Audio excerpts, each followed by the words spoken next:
थर नाही दिदला सोर देवे नाही तयाचा भुकेला विठ्ठल येईल तैसा बोल रामकृष्ण हरी रामकृष्ण हरी। देवापासी मागे आवडीची भक्ती विश्वच्या प्रीती भावबळे भगवंताची कृपा सांगत असताना रात्रपासून सांगितलो की भगवंतानं आमच्यावर कशी कशी कृपा केली। 184 योनीमध्ये अनेक देह आम्हाला बघायला मिळतात, पण भगवंतानी त्या भगवंताचं नामचिंतन करण्यासाठी त्या भगवंताचं गुणवर्णन करण्यासाठी आम्हाला मनुष्य देह दिला। देह दिला देवे भजना गोमटा। मी रात्रपासून सांगितलेलं आहे की दिले हात पाय कान डोळे मुख बोलाया वचन जेने तू जोडशी नारायण साचे जीव पण भवरोग। आता बघा आमच्या गुरुबंधूंनी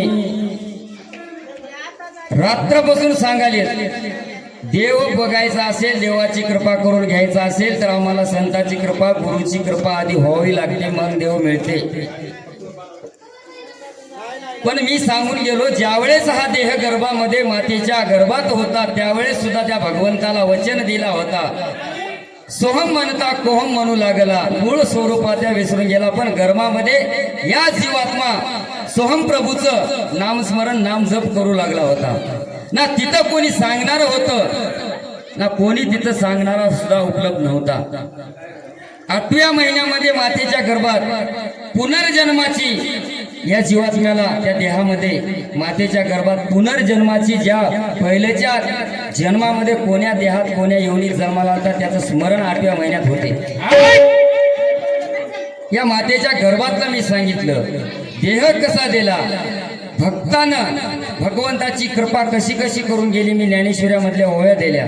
जे न सांगे माता देवकीशी जे न सांगे पिता वसुदेवासी जे न सांगे बंधू बळीभद्रासी ते गुह्य अर्जुनाशी बोलत असे। म्हणजे जन्म दिलेल्या आईला सांगितलं नाही, बापाला सांगितलं नाही, भावाला सांगितलं नाही, ते भक्ताला असणार ज्ञान देवाला दिले, ते विशेष भक्तावरची कृपा आहे।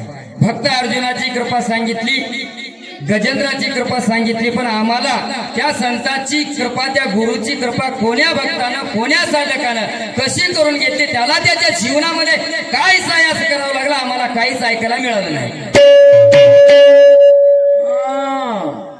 कुठलंच काय ऐकायला आम्हाला मिळालं नाही। हा प्रसंग म्हणायचाही नव्हता, पण आता तुम्ही ऐकल्या जे गणाच्या पाऱ्यामध्ये होऊन गेलं पदाच्या पाऱ्यात होऊन गेलं ते आता त्याने या पाऱ्यामध्ये काढलं। आता बरंच काय केल्या मावळाचं मध दुसऱ्याचं पोळ्या खाऊन जातात म्हण, बांधून आणलेली शिदोरी लय दिवस चलना म्हण। तुम्ही एक नाही दादा, तुम्ही 4 दिवस जरी माझ्या संग भजन म्हणल्या की नाही तरी हे शिदोरी संपायची नव्हती।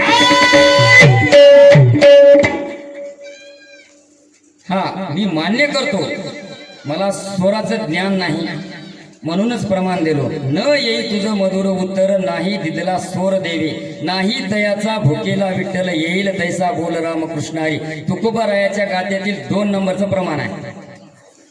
आता दादा कोण आम्हाला ऐकायला मिळालं की किशोर दादाचा स्वर ऐकून चांगला वाटला, ठीक आहे बाबा, भगवंतानी सर्व गुण संपन्न कोणालाही केलं नाही।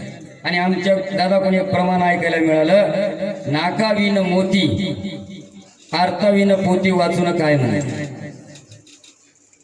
नाक आहे तर मोती नाही म्हण, मोती आहे तर नाक नाही म्हणून कोणता एवढं ढेकळा आणून बसल्या नाकाला साजरा दिसना म्हणून दादाचं म्हणणं आहे आमचं। तुम्हाला सांगतो खरंच म्या बघलाव आज तुमचं की किती अर्थाविन पोती, पोतीचा अर्थ तुमच्यापाशी किती आहे ते कळालंय आम्हाला। खरंच तुम्हाला त्या संत सद्गुरूची कृपा झाली असती, त्या संत सद्गुरूचा बोध तुम्ही अंगीकारले असते की नाही तर स्वतःला असलेल्या कलेचा अभिमान तुम्हाला कदापि झाला नसता। स्वतःला असलेल्या कलेचा अभिमान होणं याची प्रचिती तुम्हाला आत्ताच्याच पाऱ्यामध्ये दिली आणि या सगळ्या माणसांना ऐकले। दादाचं म्हणणं असं आहे की वजन 50 किलो वजन नेतो म्हणणारा जर ठरीला तर दोन पायले आगावी नेते म्हणे. तर पहिल्याचे माणसं म्हणतात पचल तेवढंच खावाव, शोभल तेच नेवाव आणि जाईल तेवढंच नेवाव. आमच्या दादाने या पाऱ्यामध्ये जीवापेक्षा भारी वजन याला बघलंय. दादाची मानापासून कंबरड्यापासून 3-4 बाऱ्या हाड मोडले. खोट नव किती बऱ्या सोर हेलगाळ आहे म्हणालो. ठीक आहे आमचं तर नाही, ठीक आहे आमच्या भजनाला तालसूर नाही, पण तुमच्या सोबत एक आहे माझा पहिला कार्यक्रम न. तुमचे जितके टाळकरी आहेत तितके टाळकरी मी आजपर्यंत भजनाला उभा केला. चिठ्ठी घेतानाच म्हणला की बाबा माणसं म्हणजे अडचणीत आहेत. मी कार्यक्रम रोहिदास दादाला म्हणतानाच म्हणला आणि सरपंच साहेबाला सुद्धा सांगला की बाबा आज कार्यक्रम घेतो तुमचा, पण माझा राहावा तसा आज जोड नाही, सांभाळून घेतो म्हणल्या तर कार्यक्रम घेतो. आणि तुमच्या भजनी मंडळासोबत जितके कार्यक्रम झाले तितके टाळकरी आजही युट्यूबला बघा, तितके टाळकरी मी आधी उभा केलेला भजनी आहो.